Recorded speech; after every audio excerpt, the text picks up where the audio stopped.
bertemu kembali di dalam cara renungan firman melalui channel kita yang kita cintai, Sema Adonai dan Sola Scriptura Ministry. Pada pagi hari ini kita akan melanjutkan topik pembahasan kita pada yang lalu, yaitu peranan Roh Kudus dalam kehidupan orang percaya menurut Roma pasal 8 ayat 1 sampai 27. Mari kita tunduk kepala dan kita berdoa. Bapa, terima kasih karena pada hari ini kami sudah kembali diberi kesempatan oleh Tuhan untuk bersekutu, menaikkan semua doa-doa syafaat kami kepada Tuhan dan juga untuk mendengarkan berkat Tuhan melalui kebenaran firman-Mu.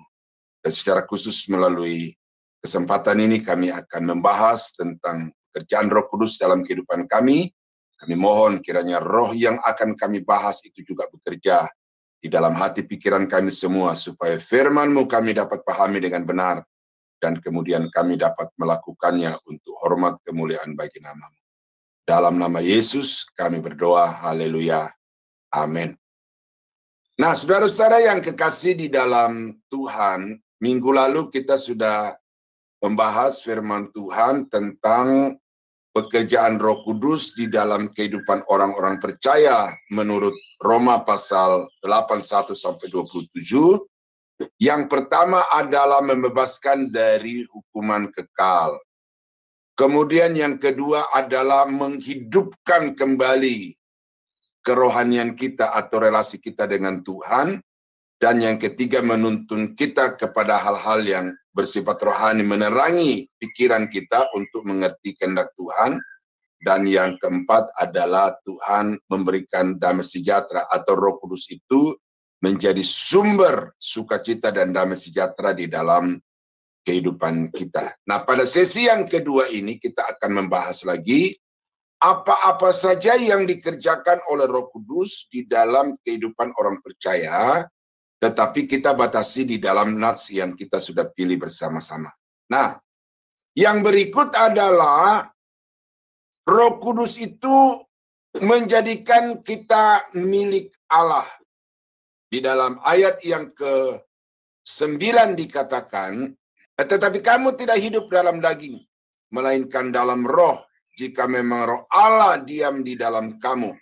Tetapi jika orang tidak memiliki roh Kristus, ia bukan milik Kristus. Nah, jadi kalau seseorang itu tidak memiliki roh Allah di dalam dirinya, maka dia bukanlah milik Kristus. Nah, itu sebabnya dengan jelas Alkitab mengatakan bahwa Roh Kudus itu bekerja di dalam kehidupan orang-orang percaya, sehingga dengan roh itu maka orang tersebut dapat secara sah menjadi milik Allah. Nah, apa yang dimaksud dengan pekerjaan Roh Kudus menjadikan kita milik Allah ini?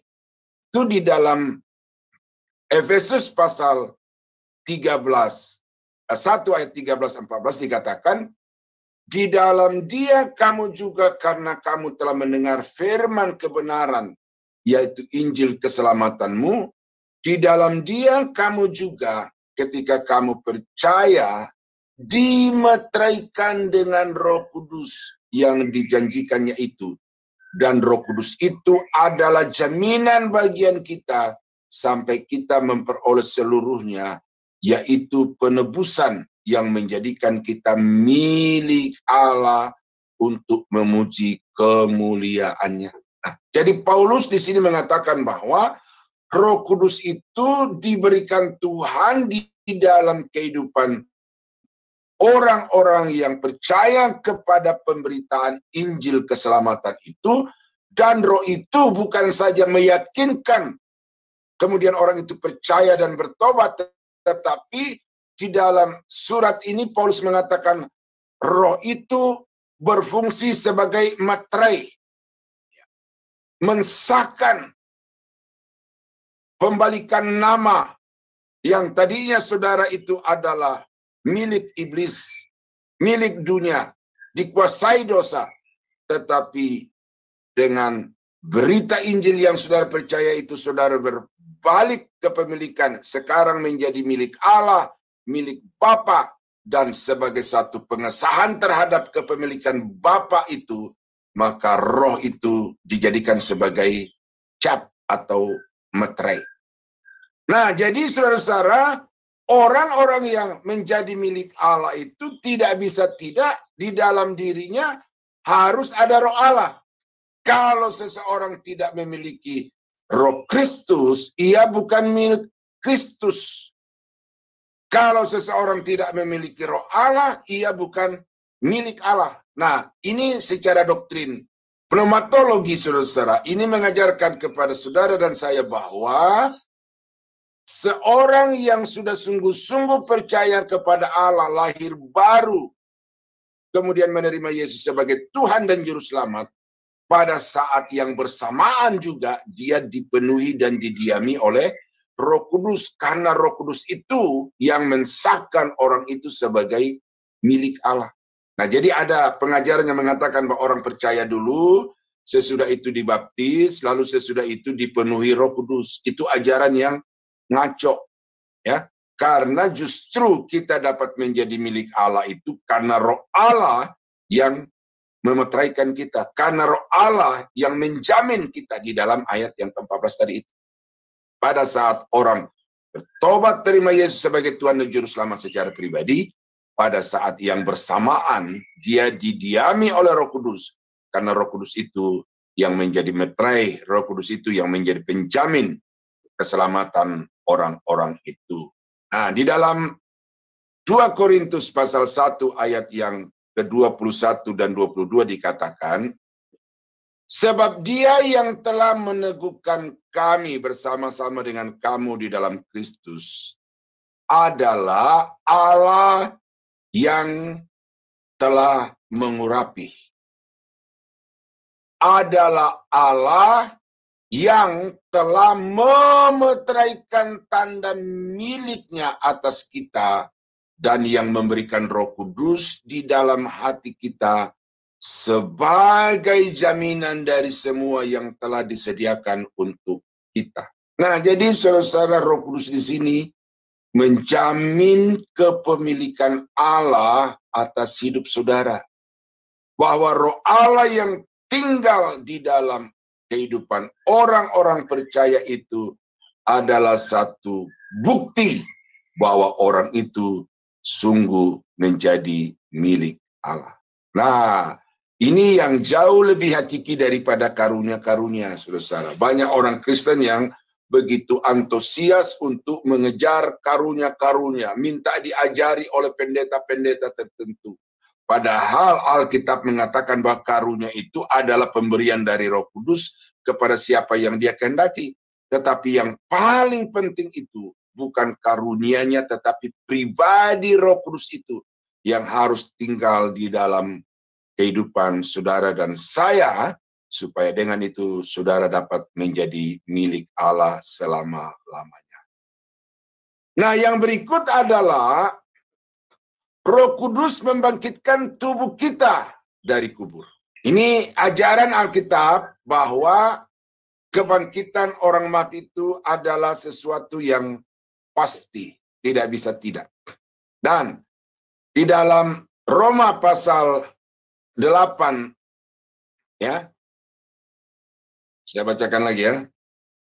Roma pasal 8 ayat yang ke-11 dikatakan, dan jika roh Dia yang telah membangkitkan Yesus dari antara orang mati diam di dalam kamu, ya, yang telah membangkitkan Yesus dari antara orang mati diam di dalam kamu, maka Ia yang telah membangkitkan Kristus Yesus dari antara orang mati akan membangkitkan juga tubuhmu yang fana itu oleh Roh-Nya yang diam di dalam kamu.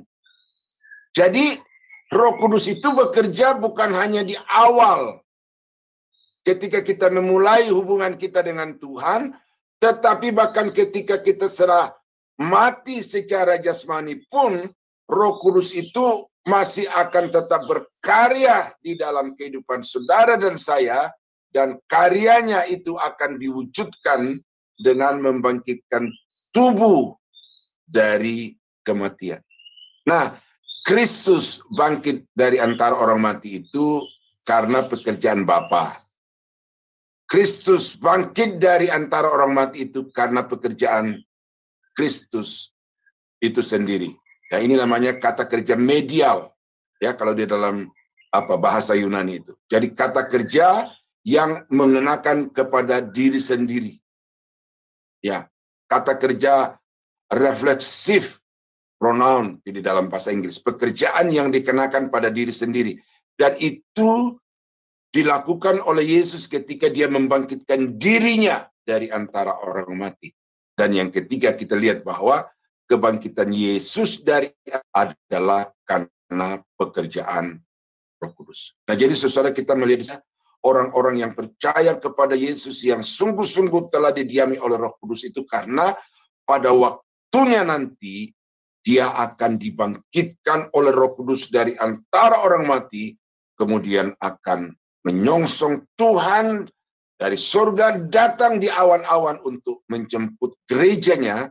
Dan di sana kemudian Alkitab berkata, kita akan bersama-sama dengan Tuhan selama-lamanya. Nah, jadi saudara-saudara kekasih dalam Tuhan, ini perlu saudara pahami bahwa orang-orang yang sudah dipenuhi dengan Roh Kudus itu, maka memang dia akan mati secara jasmani, tetapi rohnya akan hidup secara terus-menerus di hadapan Tuhan, dan kemudian pada waktunya nanti, tubuhnya yang sudah mati, yang dari debu kembali kepada debu, dari tanah kembali kepada tanah itu akan dibangkitkan lagi oleh Roh Kudus menjadi sebuah sosok atau menjadi seorang yang hidup kembali dalam tubuh kemuliaan yang dengan itu dia akan berkenan kepada Tuhan selama-lamanya.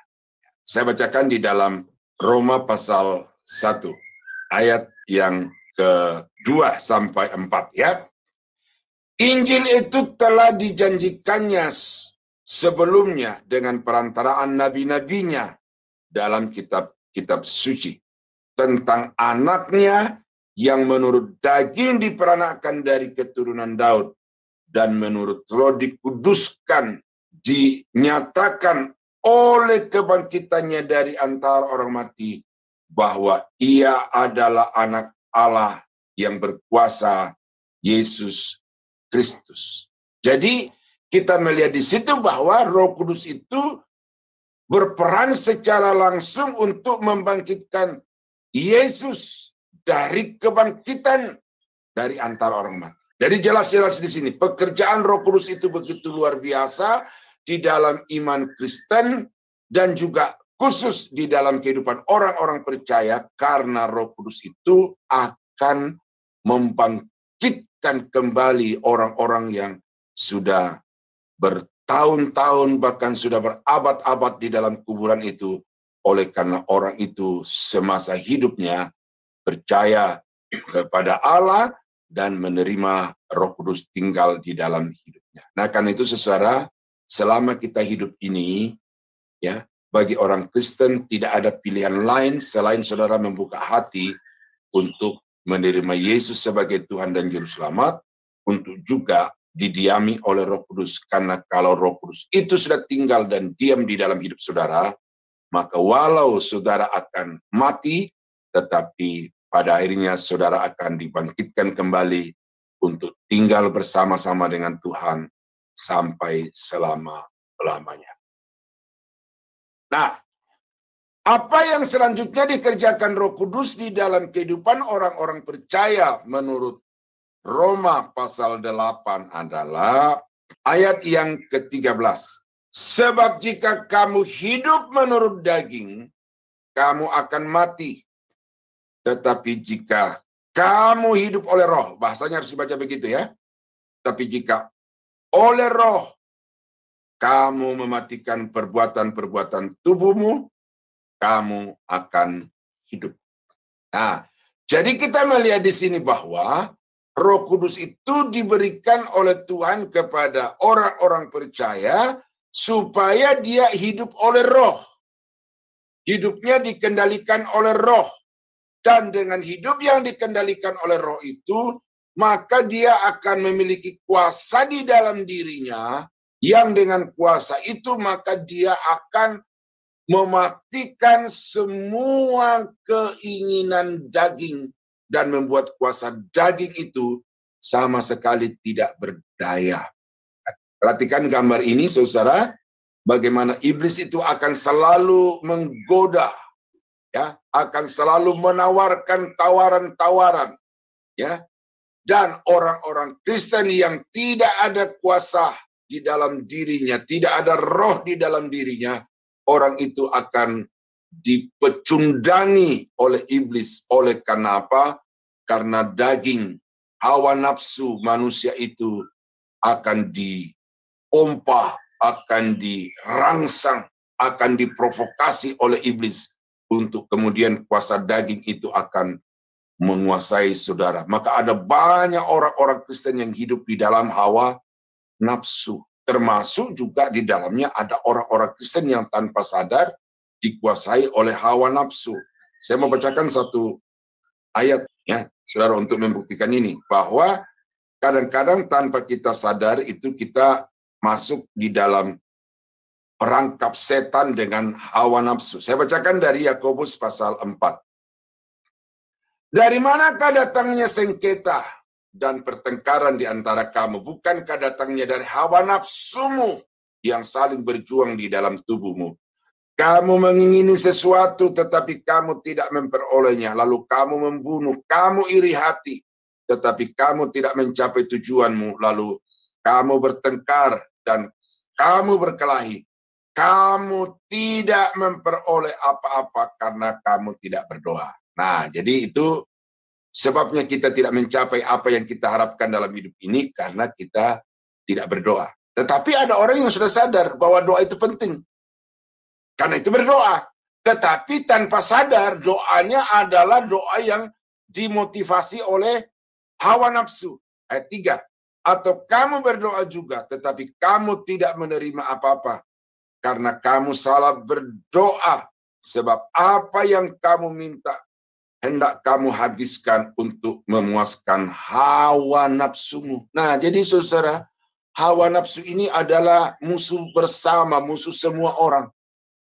Orang-orang yang menjadi milik setan, menjadi milik iblis, yaitu sesuatu yang biasa, seperti sekarang ini yang sudah terjadi di mana-mana di negara-negara bekas Kristen itu, bagaimana seks bebas itu sudah dilegalkan. Dan orang-orang yang hidup dalam hawa nafsu itu bagi mereka sesuatu kesenangan surga duniawi. Tetapi bagi orang Kristen itu adalah iblis yang sedang berjaya. Nah, oleh karena itu maka kita berdoa supaya kita dijauhkan dari segala hawa nafsu itu. Namun kadang-kadang saudara, bacaan kita Yakobus pasal 4 ayat 3 tadi itu, orang-orang Kristen pun juga di dalam berdoa kepada Tuhan itu hawa nafsunya itu begitu nyata sehingga ingin seperti si A, ingin seperti si B. Kalau orang dunia punya kekayaan berlimpah, masa kita anak-anak raja, segala raja hidup dalam kemiskinan? Ini adalah iman-iman hawa nafsu, pengharapan hawa nafsu, doa hawa nafsu. Nah, ini yang justru mau digarap oleh Roh Kudus di dalam kehidupan kita. Kita diberikan kuasa untuk bisa menang atas kuasa daging. Saudara-saudara, saya mau kasih tahu ini kepada saudara, ya. Saudara dengan kekuatan sendiri tidak akan pernah sanggup untuk melawan hawa nafsu kedagingan itu. Dengan kekuatan sendiri saudara tidak akan bisa mampu untuk menahan godaan mata, ya, yang dikatakan di dalam Alkitab itu keduniawian. Segala keindahan, segala kemewahan dunia itu akan juga terus terpampang di hadapan saudara, menggoda saudara. Dan saudara tidak akan punya kuasa apa-apa untuk bisa melawan, bisa menolak itu. Apalagi setan dengan kuasanya. Saudara tidak punya daya apa-apa untuk bisa melawan kuasa setan itu. Itu 3 musuh besar orang-orang Kristen. Daging, hawa nafsu, dunia dengan segala keindahannya, dan iblis dengan segala kejahatannya. Itu akan selalu berjuang untuk menghancurkan saudara. Untuk itulah maka Tuhan memberikan roh di dalam kehidupan kita sebagai anak-anaknya, sebagai miliknya, supaya dengan roh itu kita memiliki kekuatan untuk mematikan semua keinginan-keinginan daging dan hawa nafsu yang setiap saat dapat merongrong. Nah, jadi saudara, ini jauh lebih penting daripada sekedar bahasa roh. Saya bukan pendeta yang anti bahasa roh, tetapi saya melihat penggunaan bahasa roh yang tidak sesuai dengan Alkitab membuat kadang-kadang saya secara rohani itu marah oleh karena orang mempergunakan ayat-ayat Alkitab untuk menyenangkan hawa nafsu kedagingan itu.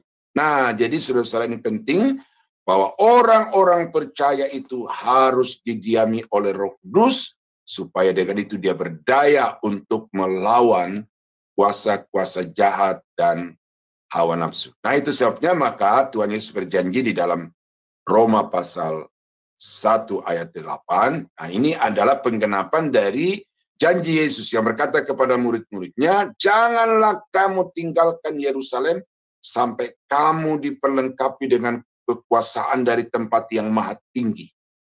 Nah, kemudian untuk apa kekuasaan itu dijanjikan dalam Lukas pasal 24 itu? Maka di sini dikatakan, kamu akan menerima kuasa kalau Roh Kudus turun ke atas kamu, dan kamu akan menjadi saksiku di Yerusalem dan di seluruh Yudea dan Samaria dan sampai ke ujung bumi.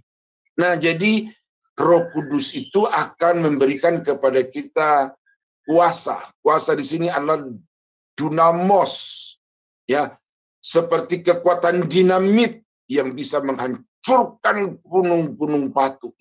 Dan itu adalah kekuasaan otoritas yang diberikan Tuhan kepada orang-orang percaya, orang-orang kepunyaannya untuk bisa menghancurkan kuasa-kuasa jahat yang mengancam setiap saat itu. Nah, jadi saudara, dari apa yang Paulus daftarkan di dalam Roma pasal 8 tentang pekerjaan Roh Kudus ini, itu didukung oleh begitu banyak ayat di bagian-bagian lain di dalam Perjanjian Baru bahwa Roh Kudus itu memang bekerja, salah satu pekerjaannya adalah memberi kuasa.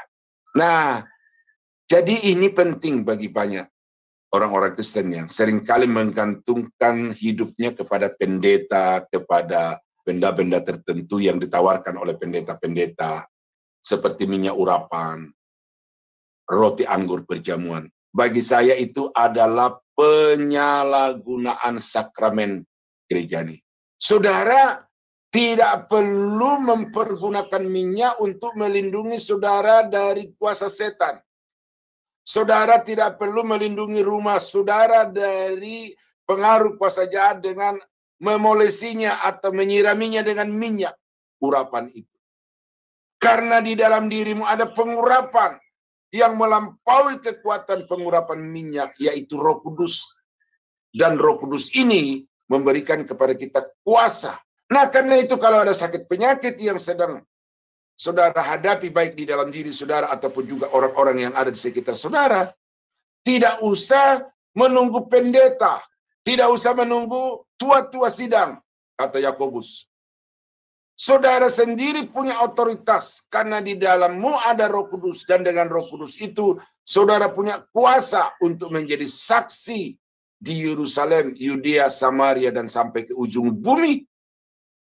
Dan dengan manifestasi kuasa-kuasa Roh Kudus, maka orang-orang dari segala bangsa berpaling kembali kepada Tuhan karena mujizat-mujizat yang terjadi. Bukan karena rasul, bukan karena pengkhotbah, tetapi karena ada Roh Kudus yang mendinamisir pelayanan orang-orang itu sehingga begitu efektif, luar biasa. Nah, jadi saudara yang seringkali menghadapi pelayanan-pelayanan okultisme atau menghadapi orang-orang yang mau menghantam saudara dengan kejahatan-kejahatan yang okultisme itu, jangan takut, jangan gentar, jangan khawatir. Di dalam dirimu ada Roh Kudus, dan Roh Kudus itu akan membuat saudara bisa berkemenangan atas semua kuasa-kuasa jahat. Nah, jadi saudara-saudara yang kekasih di dalam Tuhan, ini pekerjaan Roh Kudus selanjutnya dari Roma pasal 8 ayat 1 sampai 27 itu, yaitu menjadikan saudara sebagai milik Kristus. Yang kedua, menjadi jaminan kebangkitan tubuh dari antara orang mati. Dan yang ketiga, memberikan kepada saudara kuasa untuk melawan semua roh-roh jahat, hawa nafsu kedagingan di dalam hidup ini. Jadi karena itu, terima Roh Kudus dan biarkan Roh Kudus itu berkarya secara dinamis di dalam hidup saudara, supaya apa masalah, apa persoalan yang saudara hadapi, saudara akan keluar sebagai pemenang karena Roh Kudus yang memampukan saudara. Kiranya Tuhan menolong, mari kita tunduk kepala kita doa. Bapa, terima kasih untuk Roh Kudus yang Tuhan sudah utus ke dalam dunia ini, bahkan yang Tuhan sudah biarkan untuk tinggal di dalam hati kami semua. Karena itu Bapa, kiranya Roh Kudus ini senantiasa aktif di dalam kehidupan kami, dan dengan demikian semua persoalan-persoalan yang kami hadapi akan kami dapat lewati, atasi, bahkan kemudian kami akan memperoleh kemenangan. Terima kasih Bapa, kiranya firman-Mu ini dapat senantiasa mendengung di dalam hati kehidupan kami dimanapun kami berada, supaya kami senantiasa menjalin hubungan yang harmonis dengan Roh Kudus. Kami berdoa mengucap syukur berterima kasih dalam nama Yesus. Haleluya. Amin.